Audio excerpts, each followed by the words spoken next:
PPT 한번 보겠습니다. 제가 오늘 여러분들에게 준비한 것은 인플레이션과 시장의 방향성입니다. 지금 현재 인플레이션 정말 강하죠. 그리고 인플레이션 때문에 지금 현재 시장은 긴축의 시간에 들어가면서 우리가 좀 굉장히 패닉에 가까운 그리고 정말 50%가 빠지는 장을 보았습니다. 자, 그렇다면 우리가 궁금해하는 건 그거죠. 그럼 반 빠졌는데, 반이나 빠졌는데 이제 반등 칠 때 되지 않았나? 그게 제일 우리의 숙제입니다. 그러나 반등이 강하게 나오지는 않을 거예요. 그거에 대해서 제가 오늘 짚어드리도록 하겠습니다. 네.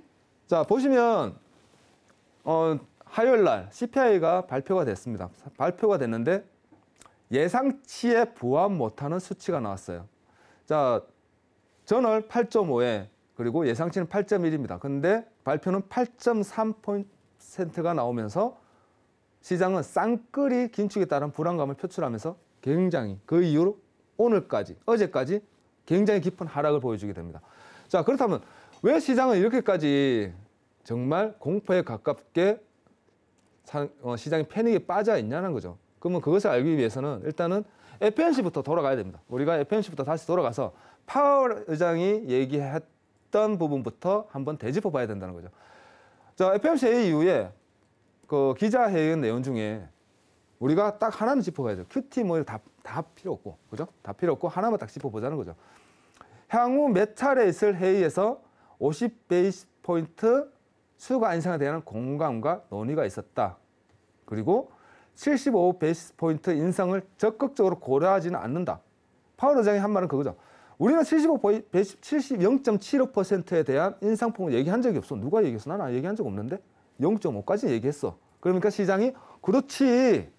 이거는 비둘기파적인 반응이에요. 역시 파월은 큰 매파는 아니었어. 그러면서 자, 차트를 보시면 그날 네. 잠시만요. 네. 네. 잠시만 내릴게요. 이제 파월 의장의 입에 따라서 시장의 흐름이 좀 엎치락뒤치락하는 그런 모습이 계속해서 연출이 되고 있는 것 같습니다. 네, 그렇게 지금 현재 잡히고 있는데 여러분들이 보시면 잠시만요. 지금 또 미 10년물 국채금리 같은 경우는 3%대 상승하면서 또 2.9% 위에서 또 이어지고 있는 상황임에도 불구하고 나스닥 오늘 강하네요. 굉장히 강하죠. 예. 오늘은 정말 제가 볼 때 제가 예상한 수치만큼 3.5 강하면 4%대까지 인상폭은 제가 솔직히 노려봐도 되지 않을까. 반등인데 강한 반등. 그리고 또 그간 떨어진 게 있으니까요. 그렇죠. 이렇게 떨어진 것도 올라간 게 있으니까 떨어진 거예요. 쉽게 얘기하면. 네. 진짜 뭐 과거를 따져보면 차트를 한번 잠깐 보시면 네. 과거에 10,000포인트 전에 6,000, 7,000, 8,000 이 시대는 올라가 봐야 그잖아요. 요만한 캔들 몇 개 움직인 거고 떨어져 봐야 요만한 캔들 몇 개 올라간 건데 요만큼 강한 상승을 보여줬는데 하락폭이 깊다. 뭐 어느 정도 예상할 수 있는 부분이고 시장도 컨센서스가 그러면 반은 빠져야지라는 컨센이 자리 잡고 있었다라고 여러분들이 이해하시면 될 것 같아요. 자, FOMC 이후에 본론 다시 얘기 돌아가면 긴 상승 이후 사람들은 따라 붙었다는 거죠. 비둘기파적인 발언과 동시에 시장은 역시 FOMC 회의는 호재야. 바이 더 딥을 해야 돼라면서 사람들은 너도 나도 매수를 하면서 2% 가까이 빠졌던 것이 3% 이상의 상승폭을 보면서 5%가 올라간 거예요. 그날. 여러분 5%가 올라간 겁니다. 그리고 나서 집에서 자는 거죠. 자려고 가만히 생각해 보니까 파월 의장이 한 발언에 대해서 우리가 곰곰이 생각해 보니까 뭔가 이상하다는 거죠. 0.75를 안 하는 건 좋은데 0.50을 두 번, 세 번 올리면 어차피 올 말에 금리 인상은 5%라는 거죠. 그럼 그 뭐가 차이가 있냐는 거죠. 그걸 깨닫고 시장 참여자들이 매도. 이래 되면 팔아야지 하는 순간 5% 빠졌다는 거예요, 여러분. 시장은 파월 발언에 뭔가 페이크가 있었다는 걸 깨닫게 되면서 빠졌다는 겁니다. 그러면서 강한 하락, 5%가 빠지면서 그날 이후 어제까지 계속적인 하락을 보여준다는 거죠. 잠시만요. 네, 지금 비트코인 같은 경우는 10%대 반등하면서 3만 달러를 회복했습니다. 이제 미증시, 그러니까 증시가 반등하는 것에 반해서 또 더욱더 큰 상승폭을 보여주고 있는 상황이고요. 또 유가 역시도 2% 후반 상승폭 이어가고 있습니다. WTI는 109달러 선, 그리고 브렌트유가 110달러 선에 거래가 되고 있는데 골드만 좀 약세 보여지고 있습니다. 그리고 강달러 기조가 계속해서 유지가 되면서 유로화는 약세가 계속 이어지고 있는 상황이고요. 그리고 파월 의장이 또 시장을 다독거리는 발언을 하기는 했습니다. 50베이시스 포인트 2차례 인상하겠다라고 발언을 했지만 연착륙에 대해서는 좀 자신감이 없는 발언을 내놓기도 했기 때문에 이 부분도 좀 눈여겨보면 좋을 것 같습니다. 네, 그러면서 이제 파월 의장에 대한 발언, 페이크적인 발언에 시장은 다시 한번 하락을 주잖아요. 네. 그리고 주고 나서 자, 그렇다면 CPI 발표 이후에 시장 방향성, 우리가 바라보고 있는 시장 방향성 어떻게 변화가 되었느냐에 대해서 제가 한번 분석을 해봤습니다. 자, 여러분들이 보시면 2020년 3월 23일 이후에 11월 22일까지 굉장히 강한 상승을 보여줬어요. 그렇다면 3월 27일입니다. 인덱스, 달러 인덱스죠. 달러 인덱스의 고점이 언제였느냐? 3월 23일입니다. 지수가 유동성 장세 시작하는 날짜와 달러가 하락하는 날짜 같이 겹치면서 동반 하락. 그러니까 반대 포지션을 계속 가져가는 거예요. 가져가면서 보시면 22일 저점을 만들면서 이러한 모양을 보여주는 거죠. 얘는 이렇게 고점과 저점, 저점과 고점 서로 반대 포지션. 그러면서 달러가 지금 현재 제가 저번 주에도 말씀드렸듯이 뭐 고점은 분명히 넘어갈 겁니다, 여러분. 105달러 갈 겁니다. 지금 거의 도달 다 했어요. 코앞에 두고 있습니다. 그러면서 굉장히 달러는 강세를 보여주면서 지수는 하락폭을 굉장히 크게 키웠다는 겁니다. 그렇다면 시장은 뭘 얘기하고 있느냐? 달러가 강세, 긴축이 강하면 강할수록 시장은 위축될 수밖에 없었다는 거예요. 그럼 앞으로 어떻게 되겠냐는 거죠. 앞으로. 이제 시장은 이제 0.5bp에 대한 인상폭을 이제 시작했고 앞으로 2번, 3번 남았는데 그런데 오늘 또 반등을 강하게 보여주고 있다는 거죠. 그러면 시장은 현재 흐름은 어떻게 이루어지겠느냐. 자, 거기에 대해서 조금 더 짚어보고 나오면 지금 현재 CPI 발표가 8.2가 나왔습니다. 8.2가 나왔는데 지금 시장은 기대 인플레이션을 보면 5년물이 10년물보다 위에 있어요. 역전되어 있는 상황입니다. 자, 차트를 도표를 보시면 저는 여러분들이 보고 있는 게 5년, 10년 기대 인플레이션율입니다. 2.0%에 대한 지지값을 딱 그어놓고 확인해 보면 2%입니다. 2%. 2%고 지금 현재 기대 인플레이션율은 3.5%가 고점 레벨링을 잡으면서 5년물이 하락을 잡아주고 있고 10년물이 다시 빠지고 있는 상황입니다. 자, 시장 참여자들은 단기적인 인플레이션율이 장기적인 인플레이션보다 더 강하게 느끼고 있다는 거죠. 단기적으로 인플레이션이 너무 강하다.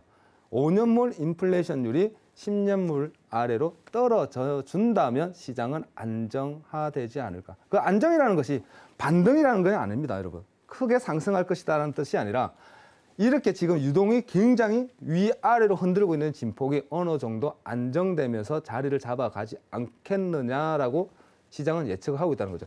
원래 보시면 과거에서부터 지금까지 항상 5년물은 10년물 밑에 기대 인플레이션율이 5년 기대 인플레이션율이 10년 기대 인플레이션율보다 항상 아래에 있었어요, 여러분. 근데 날짜를 보시면 2021년 3월입니다. 3월. 자, 2021년 4월부터 4월 달 우리 인플레이션율이 얼마였냐면 4.2%예요.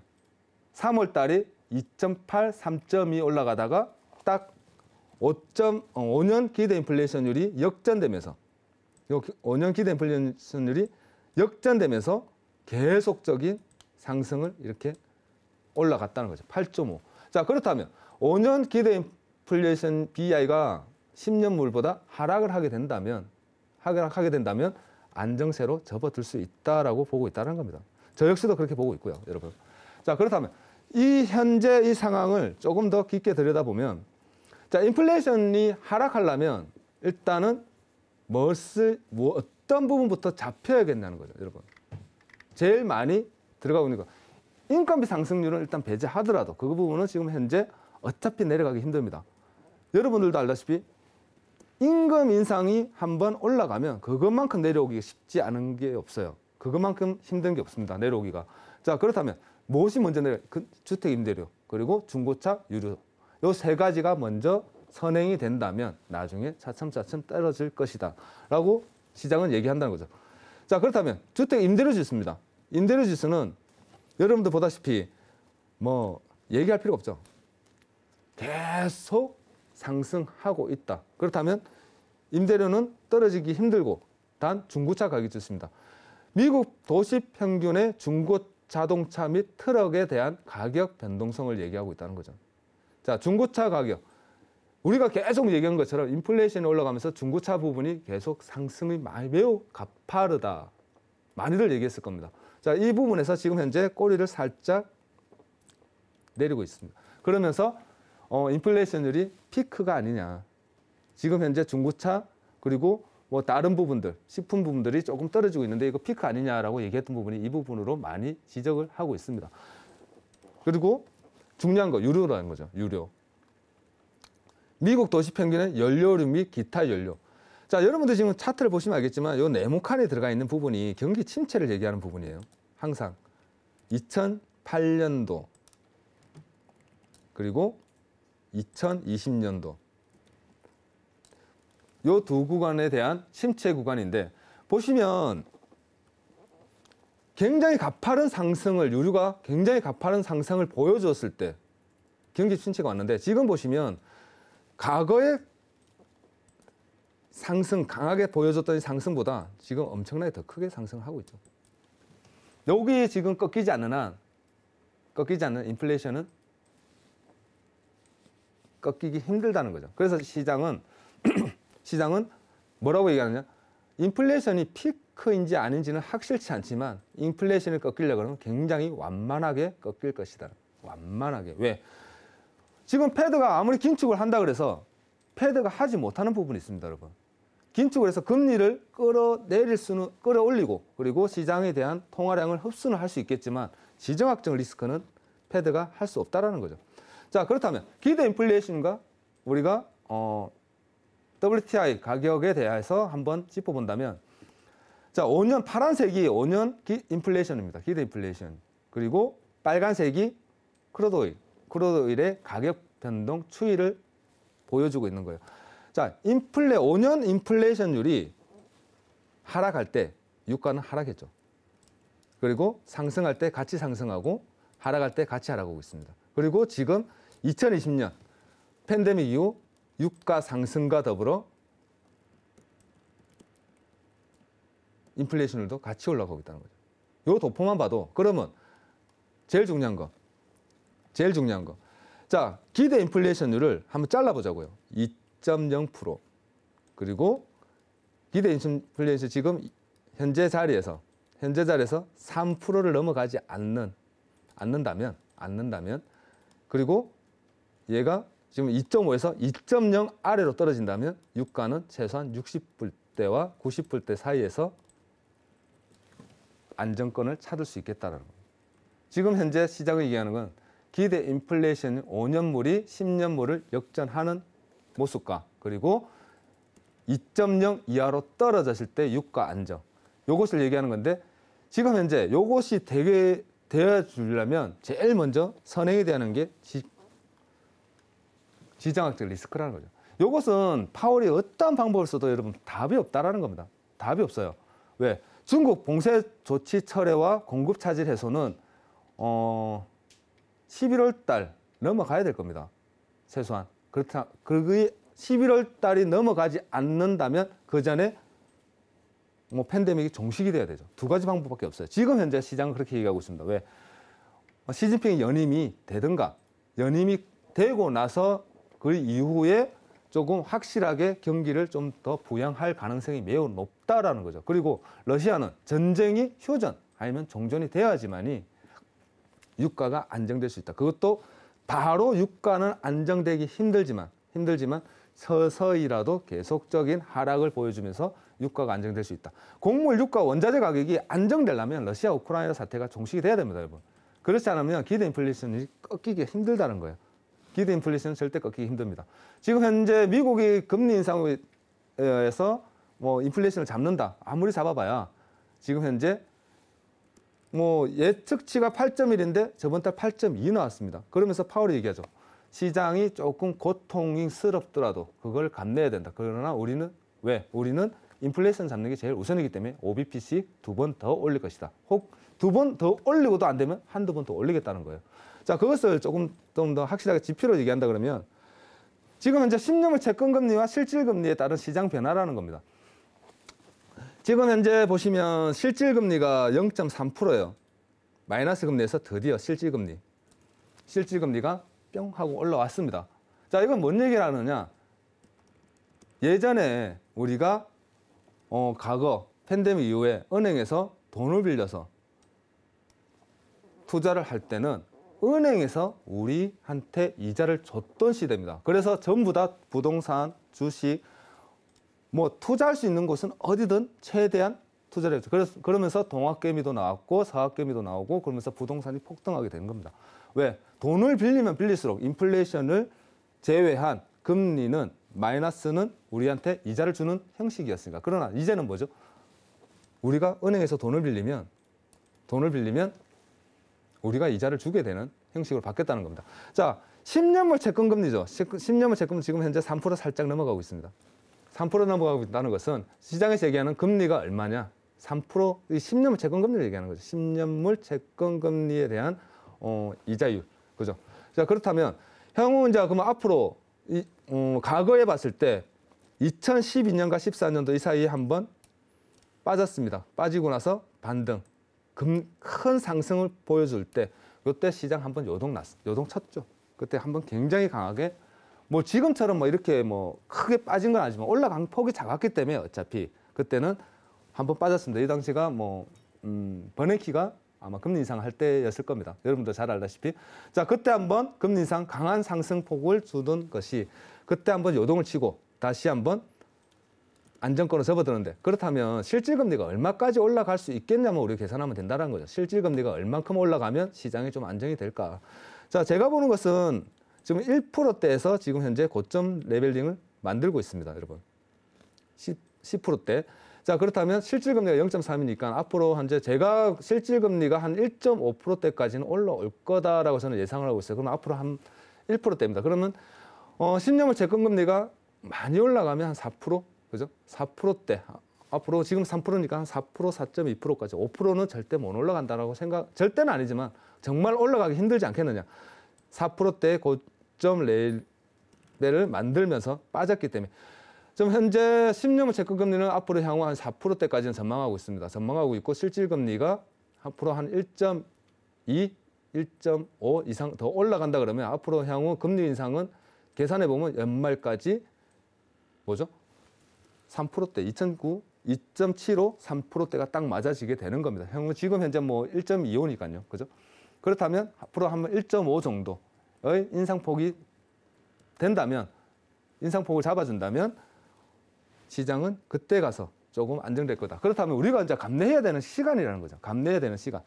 물론 지금 오늘 굉장히 큰 상승폭을 보여주고 있고 뭐 앞으로도 시장이 좀 더 위축되고 침체되고 있겠지만 그러나 안정권이라고 그래서 여러분들이 생각하는 거 제가 뭐 전문가들이나 애널에서 뭐 브리핑이나 보시다 보면 안정될 거다라는 말은 무엇을 얘기하느냐면 큰 상승폭은 얘기하는 게 아닙니다.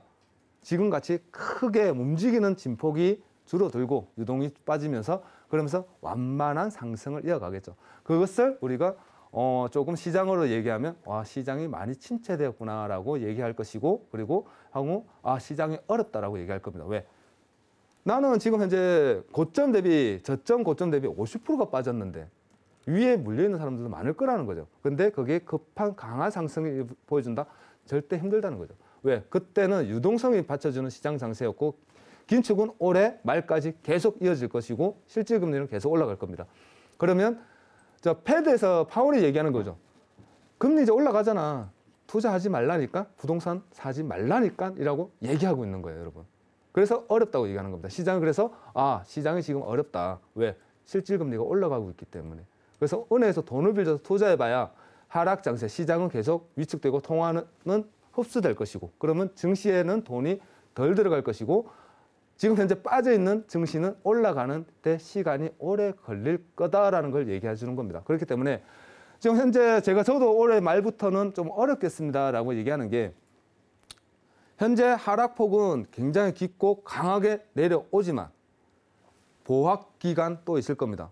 밑에서 저점 랠리를 이어주면서 다시 반등하기 위한 힘을 모으는 시간도 필요하고, 올라간다고 해서 또 급등으로 올라가는 것도 아닐 뿐더러 차츰차츰 조금씩 성장을 이어갈 거기 때문에, 그때 우리가 이제 연말부터 올 9월 이후 11월, 12월까지는 조금 어려운 장세가 이어질 거다. 조금 힘들지 않겠느냐. 그런 것을 제가 말씀드리고 있다라는 것을 이해하시면서, 향후 시장 급하게 어떻게 하시려고 하시지 마시고 조금 느긋하게, 올해 연말까지 느긋하게 좀 기다리는 장세, 그걸 여러분들한테 권해드리도록 하겠습니다. 여기까지입니다.